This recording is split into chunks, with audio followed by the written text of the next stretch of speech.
Space. The final frontier. The final tie-dye. There's These lots of it. are the voyages of the starship Matthew. And this isn't No Man's Sky. This is Headlander. Is it not No Man's Sky? No, this is not No Man's Sky. Isn't it? Because No Man's Sky is infinite. Headlander is not infinite. Both got the same amount of multiplayer, haven't they? They all. Oh! Bingo, bango, bongo. Oh, you bitch. Anyway, yeah. So this is Headlander. Basically, you've woken up. You're a head in a jar, or a head in a helmet. She's looking a bit perturbed, isn't she? Yes, but she can't scream because she's got no lungs. And you're with this cool little robot dude called Earl. Okay. Picks up the head. Very, very Texan. G'day, mate. And That's not Texan. That's Australian. I can't do a Texan accent. Yeah, you're not kidding. so there you go, nice shiny crotch there. And yeah, so this is Headlander. It's got a very nice feel to it. It's a very retro future, like aesthetic to it. This is Matthew's first time playing through Headlander, so we're gonna just sort of. It's got that sort of look of a 1970s sci-fi movie. Yes, Buck Rogers. Yeah. Yeah. I think me and Johnny have played through it. Johnny's got a written review up. So this is the main sort of crux of the game, is you take over someone else's body and then you launch your head. Okay. So your head gets launched into the air, and you can then move it about and then put it on different on bodies. somebody else's. So do different bodies have different abilities then? Yes. So you see down the bottom. Well, when after this. Sorry. That's all right. Yeah, but essentially, I think you mentioned it in the review, Johnny. The doors have quite a lot of personality in the game, which is not as they do. Yeah, it's not praise that I give to the people give to many games. The doors have got quite. You don't go to work and sort of think, oh, my door's got a lot of personality. This one, don't you? No, so yeah, essentially, you'll see in the bottom right hand corner, you've got like a spectrum of colour. You can take over. Oh yeah, got it. Yeah, so you can take over the different colours of enemies, and make your way through the doors. It's kind of. I don't like using the term because I think it's a horrible word, but it's a bit Metroidvania-y.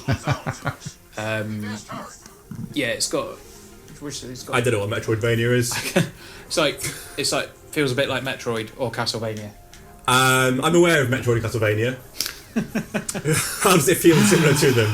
Well, it's casual gamers, mate. Casual gamers. Okay, right. For those of you not familiar with the term Metroidvania, both of you, Johnny and Johnny. Basically, what it is it's it kind of takes its feelings from Metroid and Castlevania. So you said that already. Yeah, but I'm explaining it. What it does is you've got Wikipedia by now. You've got a big map. Yeah, Big Mac. A really big map. A Big Mac. No, not a Big Mac. A big map. And in that big map with a P, you have to make your way through it, and you sort of backtrack on yourself, and like you the get more abilities you learn. Yeah, you get upgrades that allow you to go into stuff, doors that you've previously seen, stuff like that. So it's kind of that's essentially what a Metroidvania game is, and this is kind of like that. Okay. That looks like a cock and balls. Yeah, I had some beef with that. I don't think that's very funny. Holy testicle too. But I think on the whole, the sense of humour is quite good. Because obviously it's quite difficult to do funny games. Is it a little bit carry-on film though? No, it's not. It's more dry than that. Okay. And there's a lot of like bad puns, like deliberately bad puns in it, which I'm obviously down with. I love a good bad pun. Yeah. I also love a good pun. But I wasn't into the cock and ball shaped space result. That was a bit. It's a bit gauche. On the nose. Yeah, a bit gauche, isn't it? Yeah. I mean, like it's kind of aping that time. It is aping that 70s feel. Yeah. I think it does quite a good job. Yeah, I mean, visually it's wonderful. It looks fantastic. It's got a good, like you say, retro future feel. Yeah. Yes, indeed. I think there's a really nice sort of element to it a bit further on, where you have your multiple colours. The nice thing is, the further along to the right in that little guide that you go, for example, if you have a purple one, you'll be able to open everything. If you have a blue one, you'll be able to open everything up to the blue point, Right. and so on and so forth. What I think Matt's about to find out here is he's about to get an upgrade. Dun, dun, dun, dun. Which will allow him. No, it's not a Zelda upgrade. No, that was Metroid. It was not a Metroid. It wasn't. Yeah. It's not a Metroid upgrade. I look What's like that. What's Zelda? What's that? Do-do-do-do-do-do. No, I mean, what is Zelda? Is it a game? No, Zelda's an it's this It's an man RPG. that thinks it's a course it's an woman, but RPG. it's probably a man. We're not quite sure. No, Zelda's the prince. I know, really. Zelda's the princess, obviously. Everyone knows Yeah. that. Link's the dude. It's not a man. It's not the same person. Different people. Oh dear. Anyway, right, you can pull their head off now. So if you go to them Yeah. and then hold R2, If you hold on to, you can pull them off. steady. C3PO might get No, a I'm cross dead. about that if you Okay. hold R2. Yeah. I'm dead over it. Do you like on the intro? Hold not on the to intro, it, pull it sorry, off. on the title screen and loading screen, there's some really good organ music, isn't there? Yes. Did you like that? It's cool. I was a really big fan of the It's, organ music. yeah, it's- one of so- my highlights. So then you can headland into the person. There you go. So yeah, that's a cool mechanic. That's one of the central mechanics of the game. But as well, you can see there the guy that Matt's shooting there now is dead. You can get different levels of attack for each colour. So the further along you go, the more powerful the base attack is. But then you can also get like guns that shoot 3 ways, guns that shoot 2 ways. Yeah. And towards the end of the game, there are some crazy ones. I think called like fractals, Right. which essentially you shoot and then it goes off into about 7 or 8 different directions all at once. Yeah. Crazy cool.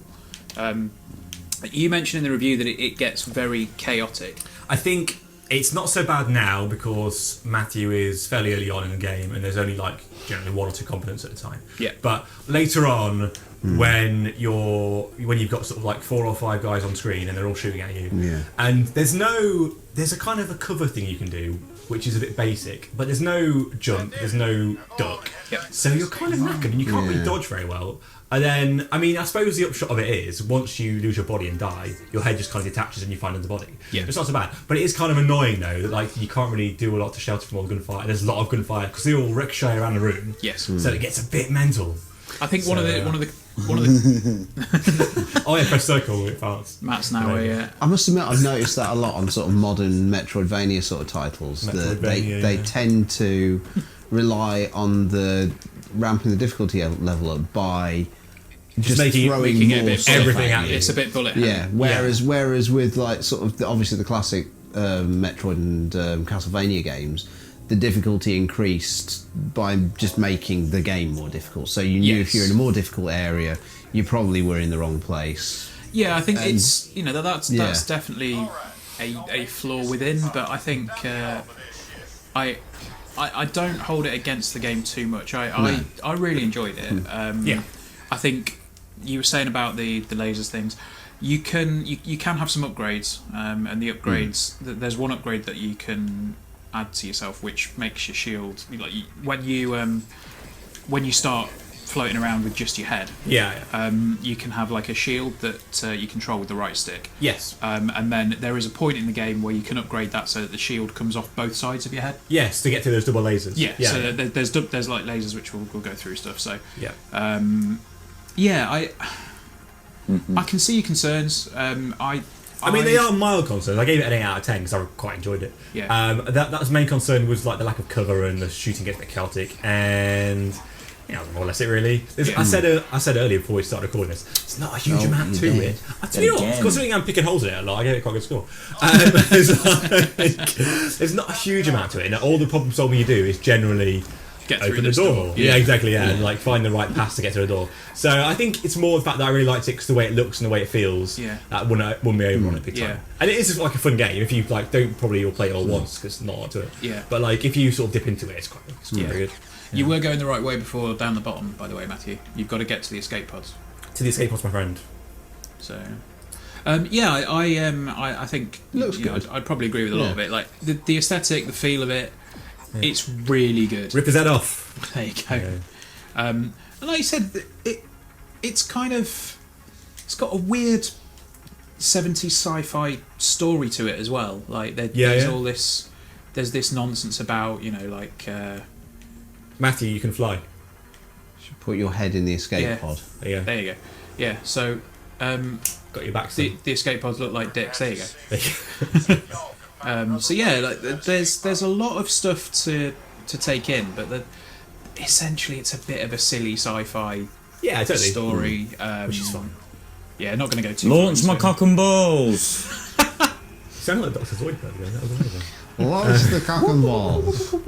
So, Somebody was drunk when they've made some of this, aren't they? Really. well, it's a Double Fine game. Like Yeah. Tim Schafer has a Look at that. I mean, seriously. Brutal pure Legend sense of humour. is Very cock and cock balls. and balls. There's Yeah. a schlong that's just taken off.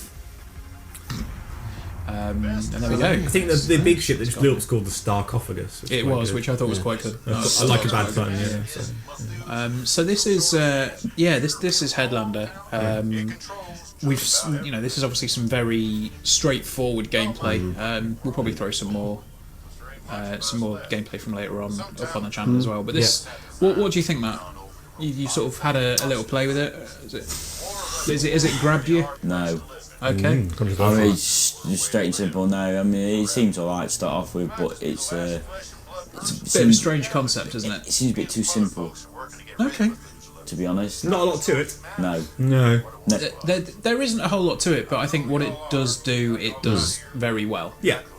I think they've got a certain audience. Yeah. Double Fine. Yeah. Yeah, I think you're right. Absolutely. I think that is their key. I mean, I do enjoy Double Fine games. Yeah. I if they release something, I'll pick something up that they put out. I mean, I backed the Double Fine Adventure Kickstarter. I don't think I played. What was the one after that? The Kickstarter they did, which was Which one did you buy? This one, wasn't it? Massive Chalice, wasn't it? Oh, Massive Chalice. Yeah, Massive yeah, Chalice. I've not yeah. played Massive Chalice. But there's a lot Yeah. of there's a lot of good stuff that Double Fine put out. Yeah. The cock and balls have lost control.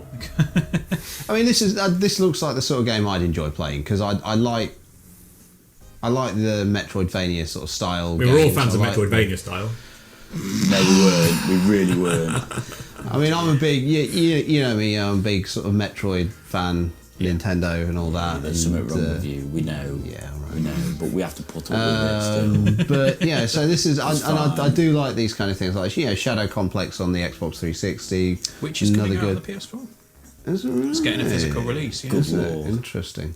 But that's another story for another day. But yeah, so this kind of thing always it does. I do like that kind of thing where the exploration, backtracking. Is it Just a supposed to do that? quick Oh, it shout out is, to yeah, the there we go. loading screen that we've just seen as well. Like that feel of that is very Yeah. cool. Really good, man. Yeah, And, it's you've got that the- sort of 1980s VHS font sort of on Yeah. it as well. Like Yeah, that. Considering it's not bad graphically. it does Yeah, look it's pretty really good. nice. Like they've got a very specific Yeah. art style and they've nailed it. And then Broken Age looked really good as well. Yes. Broken Age looked really, Yeah. really pretty. I mean, technically it performs fine. I can't say there's any problems on that side of it, but yeah, I think we'll probably leave it there. To be honest, this is Headlander. It's on the PSN now. Read my review. It took me ages to do that. I mean, Yeah. it took me ages, but my review Is anyway. it PC and Xbox as well? I believe so. Yeah, I know it's definitely on PC. yeah. But I'm not sure if it's on the Xbox One. To be honest, I haven't really checked.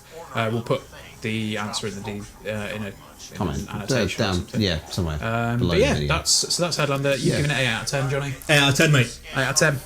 Solid game. It's got some cool little twists that happen towards as you go through it. So that's it. Make sure you like, share, comment, subscribe, all of that stuff, and we will see you soon for yet more content. Cheers, guys. Bye. Bye. Hashtag content.